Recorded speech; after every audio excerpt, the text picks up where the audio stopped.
Сәлем баршаңызға, қалдарыңыз қалай? Бүгінгі күндеріңіз сәтті өтсін. Бүгінгі тақырыпты бастамас бұрын каналға тіркеліп, лайк басып, комментарий жазуды ұмытпаңыздар.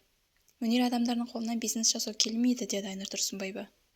Айтыскер ақын Айнұр Тұрсынбаева өнердегі әріптестеріне қатысты пікір білдірді.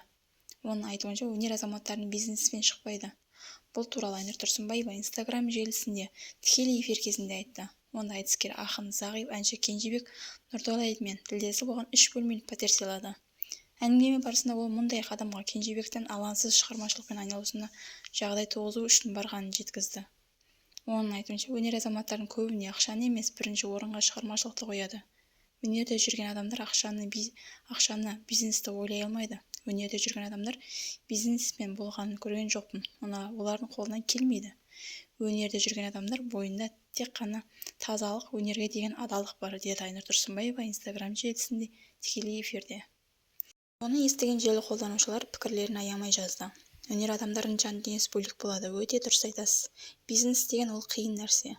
Осы кісіні көрсем болады, түлкіні көрген сияқты болам. Сөзі мен ісі бір-біріне қарама-қарсы сияқты. Сенің қолынан келе ма не? Не деген жаман пікір жазасыздар? Жамал ойлансаңыздар болады ғой. Мейрамбек Беспаевтан басқаларын өнер адамдар деп айта алмаймын. Кілегей, өңкей, алаяқтар жүрген жандар болар, деп әртүрлі пікір жазуда. Соңына дейін тыңдағандарыңызға көп рахмет. Лайк басып, комментарий жазып, каналға тіркеліп, қоңырау белгісін басып қойыңыздар.